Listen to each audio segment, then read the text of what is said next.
आदरणीय परम आदरणीय सभी संत भक्त विद्वान जन, आदि शक्ति माता एवं बहनाएं, प्यार करने के योग्य बच्चे, हम सभी के चरण कमलों में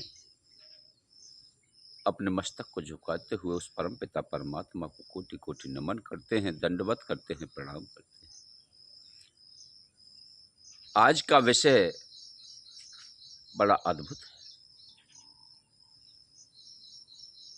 कि आज की संगति इतनी बदल चुकी है कि वह अपने आप को ही नहीं पहचान पा रहा है कि मैं हूं कौन।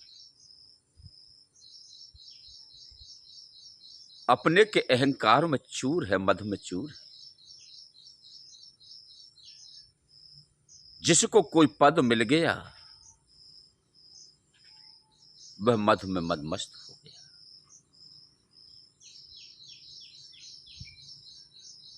जब तक आप लोग सच्चे गुरु की शरण में नहीं जाओगे, आपका कल्याण संभव नहीं। विवेकी गुरुजन आपको सद्मार्ग की ओर ले जाएंगे, आपके मार्ग को सुलभ करेंगे। आपको ऐसी प्रेरणा मिलेगी कि आप अपने जीवन को धन्य करेंगे। गुरु बिन भव निधि तरय न कोई, चाहे विरंच शंकर सम होई। अरे गुरु के बिना तो भगवान शिव भी नहीं रह सके, भगवान राम भी नहीं रह सके, भगवान कृष्ण भी नहीं रह सके। मेरे प्रिय बंधुओं, आज का बड़ा तकनीक वाला समय है कि पहले तो हम अपने पूर्वजनों की कथाएं श्रवण किया करते थे, उनसे कहानियां श्रवण किया करते थे। आज तो मोबाइल में व्यस्त हैं,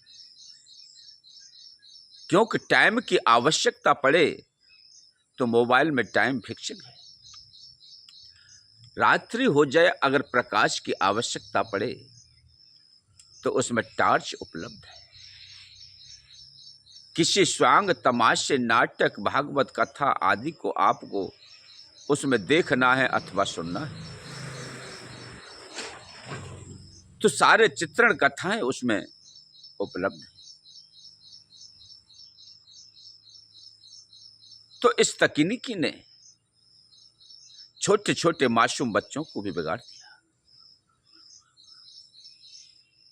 उन बच्चों का स्नेह अपनी माता से नहीं, पिता से नहीं, केवल स्नेह है तो उस मोबाइल से।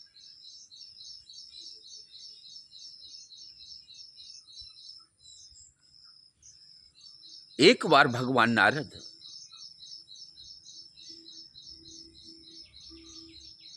उस ब्रह्मलोक से भ्रमण करने के लिए इस भूलोक पर आ गए। मेरे प्रिय बंधुओं, उन्होंने क्या देखा कि चलते चले जाते हैं, चलते चले जाते हैं इस मृत्यु लोक में। एक खेत की मेड़ पर होकर के गुजर रहे थे। अब तो उन्होंने किसी किसान की बाल को तोड़ करके, जो गेहूं की बाल होती है ना, उसे तोड़ करके नुका करके चबना शुरू कर दिया। चब करके घूमते हुए चले जाते हैं और जाकर के जब ब्रह्मलोक में पहुंचे तो भगवान ने कहा कि नारद, और कुशल से तो हो? जी प्रभु जी, हाँ, जब तक आपकी कृपा है मुझे चिंता किस बात की है प्रभु। और क्या क्या देखा भूमंडल पर? उन्होंने सारे वृतांत को कह सुनाया कि मैं इस प्रकार से भ्रमण कर रहा था फसलें बहुत अच्छी तरह से लहलहा रही थी। अध पका गेहूं था, मैंने बाल तोड़ करके खाया, बड़ा आनंद आया। भगवान ने कहा कि नारद, बिना किसान की अनुमति के जिसने अपने खून पसीने की कमाई से, खून पसीने से सिंचित किया है, उसको पानी से, खाद से, मेहनत से इस अवस्था तक लाया गया है, और आपने बिना परमिशन के उस अन्न को ग्रहण कर लिया। क्या आपको किसी प्रकार का बोध नहीं? आपके कोई गुरु नहीं? गुरु जी, मेरा तो कोई गुरु नहीं है।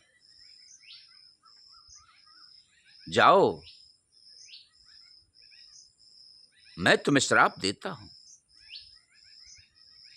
कि जब तक आप उस किसान का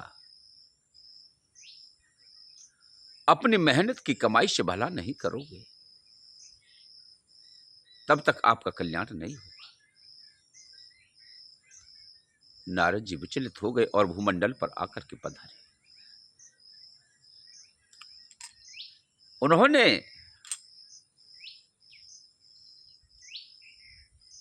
पहले तो गुरु की तलाश में भ्रमण किया, भटकते रहे। कहावत है न, गुरु बनावे जान के और पानी पीवे छान के।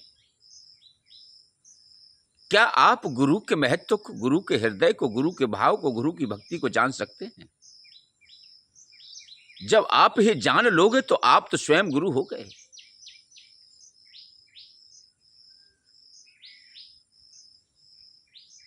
अरे किसी मनुष्य से कहा जाए कि गोता लगा करके समुद्र की थाह को नाप लो, क्या नाप सकता है? आकाश की दूरी को नाप लो, क्या नाप सकता है? तो गुरु की गहराई को क्या शिष्य माप सकता है? कदापि नहीं।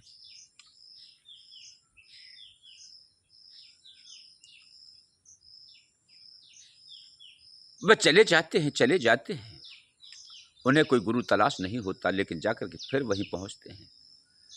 बोले, प्रभु मुझे तो कोई गुरु मिलता ही नहीं, आप बताइए मुझे किस प्रकार से गुरु की प्राप्ति हो? कि भूमंडल पर जाते ही जो प्रातः की बेला में सामने पड़ जाए, उसी को आप गुरु मान लेना।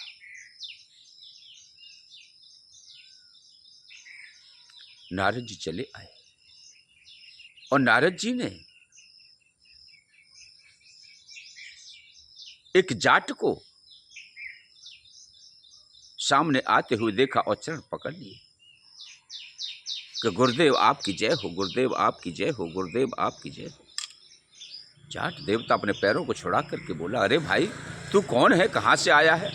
मैं तुझे जानता भी नहीं और मैं कुछ ऐसी भी बातें नहीं बता सकता, और मैं काय का गुरुदेव, कैसा गुरुदेव है? क्या गुरुदेव गुरुदेव लगा रखा है? अरे मैं तो फलाने गांव का चौधरी हूं। नहीं, आप मेरे गुरु।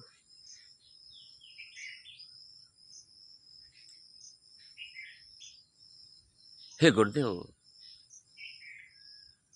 मुझे आप एक बात का निस्तारण कर दीजिए। अबे मैं क्या कर सकता हूं, बता क्या कहता है? कि भगवान ने कहा था कि तू 84 लाख योनियों में भटकेगा, 84 लाख योनियां भोगने के बाद तब तेरा उद्धार होगा। तूने किसान का जाकर के नुकसान किया है, उसका दंड तुझे भोगना पड़ेगा। तो हे गुरुदेव, बिना गुरु के मेरा कल्याण नहीं, मुझे गुरुमार्ग के माध्यम से मेरे मोक्ष की क्रिया बताए।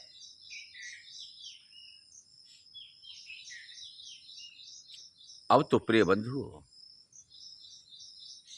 किसान ने कहा कि अबे पगले, कहते तो तुझे नारद है, लेकिन कब तक पागल रहेगा? गुरुजी बताइए कैसे पागल हूं? मैं तो हरि का चिंतन हर समय करता रहता हूं। अच्छा, जिन भगवान ने तुमसे यह कहा है कि 84 लाख योनियों में भटकना पड़ेगा, 84 लाख योनियों में आपको जाना पड़ेगा। उन्हें भोगने के बाद तब तेरा कल्याण होगा। तू जाकर के भगवान से कहना कि प्रभु आप मुझे क्षमा करें, आप मुझे ये तो बता दीजिए कि वह 84 लाख योनियां कौन कौन सी हैं, कैसे होती हैं, मुझे धरती पर बना करके दिखा दीजिए। भगवान ने 84 लाख योनियां ही पृथ्वी पर बना करके तैयार कर दी और कहा कि जब भगवान उस योनियों को बना दें तो भगवान के चरण कमलों में लौट जाना और वहीं से लुढ़कना पुढ़कना 84 लाख योनियों में पूरा घूम जाना। समझ ले तेरा उद्धार हो गया। जब जाकर के नारद जी भगवान के पास वैकुंठ में पहुंचे तो उन्होंने कहा प्रभु, गुरुजी ने कहा है कि पहले मुझे ये तो बता दीजिए कि 84 लाख योनियां होती कौन सी है, कैसी होती है, मुझे इस पृथ्वी पर बना करके अंकित करके दिखा दीजिए,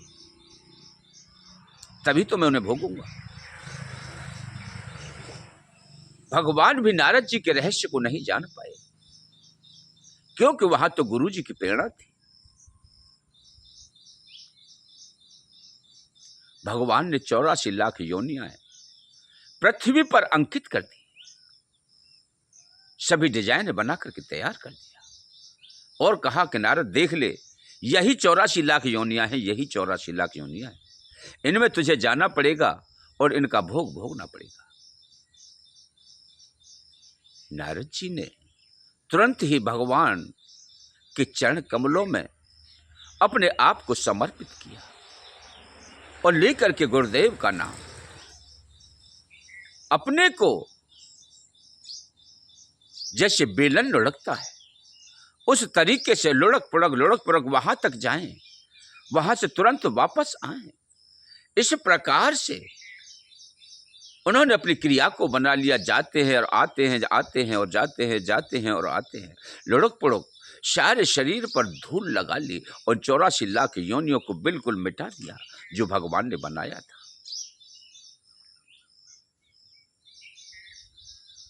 और खड़े होकर के फिर भगवान के चरण कमलों में लौट करके दंडवत प्रणाम किया। कहा कि हे गुरु, हे प्रभु, मैंने 84 लाख योनियां भोग ली हैं, आप अब मुझे बताइए। नारद, तू बहुत चतुर है, अब तुझे सच्चा गुरु मिला है।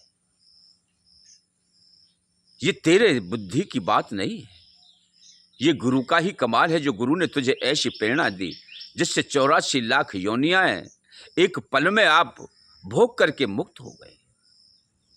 इसलिए कहा गया है कि गुरु बिन भव निधि तरय न कोई, चाहे विरंच शंकर सम होई। गुरु का होना अनिवार्य है। गुरु ही आपको सद्मार्ग की ओर ले जाते हैं, गुरु ही मोक्षगामी। बोलिए जगत गुरु श्री कृष्ण भगवान की जय, संत सनातन धर्म की जय।